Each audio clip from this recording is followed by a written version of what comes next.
जय हिंद। आपको हम पॉलिटी में भाग 2 में भारत की नागरिकता बता रहे थे, उसमें बहुत कुछ बता दिए थे।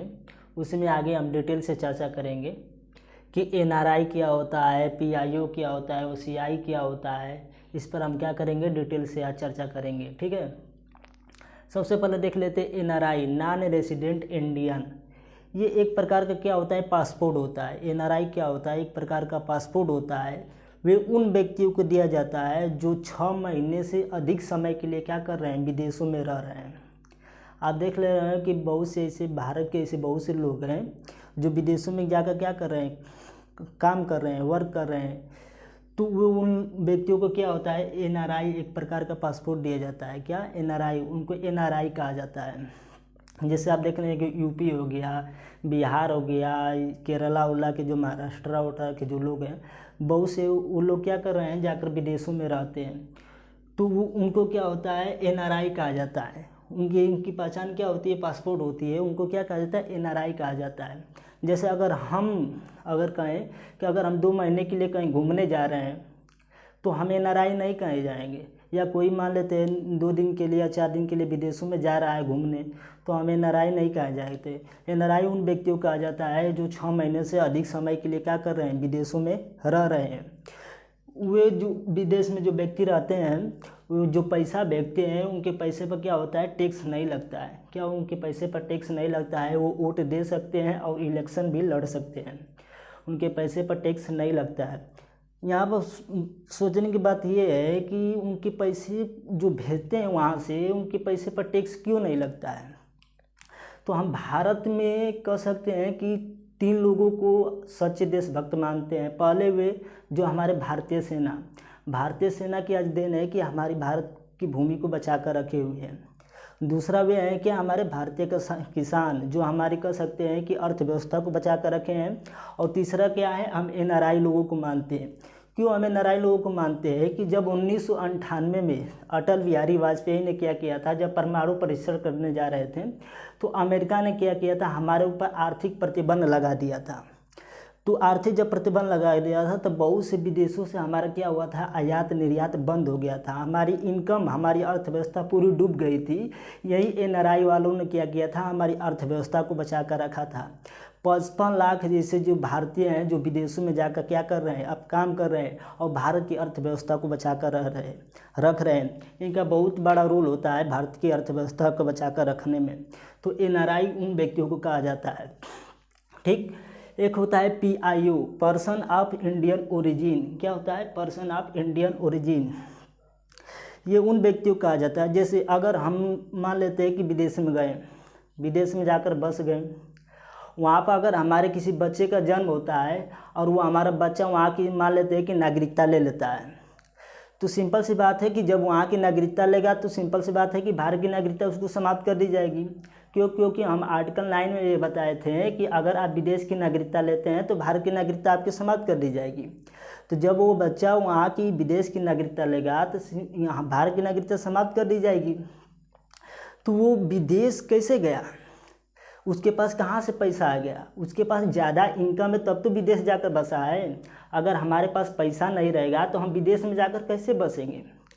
तो आप कभी भी ये दिमाग लगाना, अगर कोई गांव का व्यक्ति है, अगर उसके पास कह सकते हैं कि पैसा हो जाता है तो सीधी सी बात वो जिले में जाकर बसता है। और वहाँ पर उसके पास वहाँ पर अधिक पैसा हो जाता है तो वो जाकर राजधानी में बसेगा। मान लें दिल्ली में जाकर बस गया, अगर दिल्ली में उसके पास ज़्यादा पैसा होगा तो मुंबई में जाकर बसेगा। मुंबई में सबसे ज़्यादा पैसा होगा तो सीधा कहाँ जाकर बसेगा, लंदन बसेगा, विदेशों में जाकर बसेगा। तो भारत सरकार ने क्या किया, दिमाग लगाया कि जो व्यक्ति, जो भारत के लोग हैं जिनके पास अधिक पैसा है, जो विदेशों में जाकर बस रहे हैं, उनको क्या करिए, किसी तरह भारत में लाइए। आप ज़बरदस्ती तो पकड़ कर ला नहीं सकते हैं।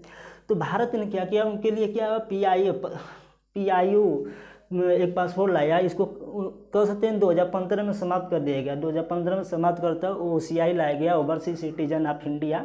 क्यों लाया गया हम बता रहे हैं। पीआईओ वाला जो व्यक्ति है उनको ये दिक्कत ये होती थी कि जब वो विदेश से भारत आते थे घूमने के लिए तो उनको हर 6 महीने पर क्या होता था, फारगीना रीजनल रजिस्ट्रेशन ऑफिस से क्या होता था, बताना पड़ता था कि हम यहाँ पर हैं, इस काम से हैं। तो उन लोगों की बहुत दिक्कत होती थी। तो भारत सरकार ने क्या किया, इसे समाप्त करके OCI लाया, और OCI ला गया ओवरसीज सिटीजन ऑफ इंडिया। 2005 में से क्या किया गया, लागू कर दिया गया। इसलिए लाया गया कि जो व्यक्ति भारत विदेश में रह रहा है वो इंडिया में आएगा, भारत की मातृभूमि को देखेगा। तो हम बार बार जब आएगा तो उसको जब जब जब इंडिया में आएगा तब तो उसको भारत की मातृभूमि की याद आएगी, तो वो हमारे देश के लिए कुछ करेगा।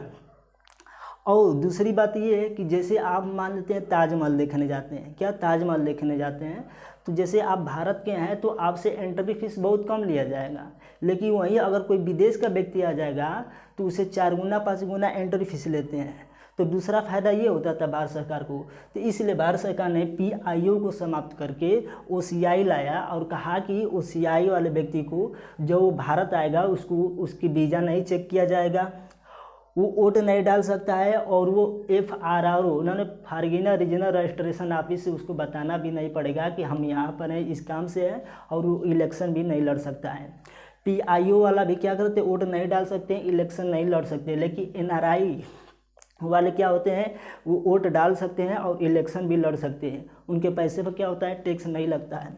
लेकिन PIO और OCI वाले क्या कर सकते हैं, इलेक्शन नहीं लड़ सकते हैं, और जो पैसा भेजेंगे उनके पैसे पर क्या होता है, टैक्स लगता है।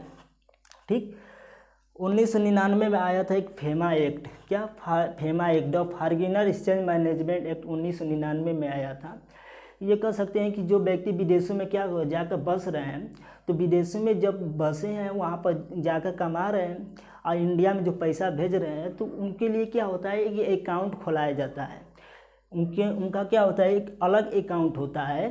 तो उस अकाउंट के बारे में क्या होता है, फेमा एक्ट बताता है। पहला अकाउंट होता है NRO, नॉन रेजिडेंट ऑर्डिनरी।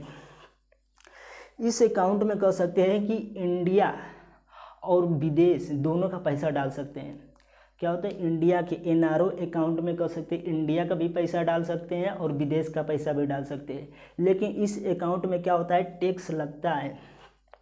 तो वो व्यक्ति खुलवाते हैं, कह सकते हैं NRO अकाउंट वो व्यक्ति खुलवाते हैं। जैसे कोई मान लेते विदेश में कोई व्यक्ति है, बिजनेस कर रहा है और उसका इंडिया में भी बिजनेस है, तो वो कौन सा अकाउंट खुलाएगा, NRO अकाउंट खुलाएगा। क्योंकि उसका पैसा इंडिया से भी आना है या विदेश से भी आना है, तो उसके वो कौन सा अकाउंट खुलाता है, NRO अकाउंट खुलाता है, और उसके पैसे पर क्या होता है, टैक्स लगता है। लेकिन जो NRI अकाउंट होता है, नॉन रेजिडेंट एक्सटर्नल NRI, इसमें बस विदेश का पैसा डाल सकते हैं। जैसे आप कोई विदेश में कोई व्यक्ति जाकर कमा रहा है, तो वो कौन सा अकाउंट खुलाता है, NRI अकाउंट खुलवाता है। वो जो पैसा भेजता है उसके पैसे पर टैक्स नहीं लगता है, उसके पैसे पर टैक्स नहीं लगता है। इसमें NRI अकाउंट में आप कर सकते हैं क्या, बस विदेश का पैसा डाल सकते हैं। तीसरा अकाउंट होता है FCNR, foreign currency non resident account. ये वे व्यक्ति खुलवाते हैं जो जैसे कि घूम घूम कर व्यापार करते हैं। जैसे कि बहुत से ऐसे बिजनेस वाले होते हैं जो अन्य देश से, बहुत देशों से क्या करते हैं, बिजनेस करते हैं। तो इसमें क्या होता है, सेम करेंसी डाल सकते हैं। जैसे आप विदेश में कमा रहे हैं, तो विदेश में आप कमाएंगे तो वहाँ जो आपको पैसा मिलेगा रुपया में नहीं मिलेगा, वहाँ का जो डॉलर होगा डॉलर मिलेगा। तो इसमें क्या होता है कि सेम करेंसी डाल सकते हैं। जैसे आप डॉलर में डालेंगे तो इसमें डॉलर में ही पैसा रहेगा, रुपया में डालेंगे तो रुपया में ही रहेगा। लेकिन NRO और NRI में क्या होता है, इसमें क्या होता है, सेम करेंसी नहीं होता। आप डॉलर में डालेंगे तो तुरंत क्या होता है, रुपया में कन्वर्ट हो जाता है NRO और NRI में। लेकिन FCNR में क्या होता है, सेम करेंसी हो जाती है। तो ये घूम घूम कर व्यापार करने वाले व्यक्तियों को क्या होता है, FCNR होता है। जैसे आप मान लेते हैं हम इंडिया में व्यापार किए, ठीक, तो इंडिया में हम रुपये में डाल दिए, FCNR अकाउंट में क्या किया, पैसा रुपये में डाल दिए। लेकिन जैसे हम विदेश में गए व्यापार करने, तो वहाँ पर हमको डॉलर की ज़रूरत हो गई, तो फिर रुपया को डॉलर में कन्वर्ट करेंगे तो थोड़ा क्या होता है, दिक्कत हो जाता है। तो इसलिए FCNR अकाउंट में क्या होता है, सेम करेंसी ही रहती है। डॉलर में डालेंगे तो डॉलर में, रुपया में डालेंगे तो रुपया में ही रहता है। ठीक, तो आप समझ गए NRI, PIO, OCI क्या होता है, और NRO account, NRI account, FCNR account क्या होता है। ठीक है, तो आज के लिए इतना ही, तब तक के लिए जय हिंद।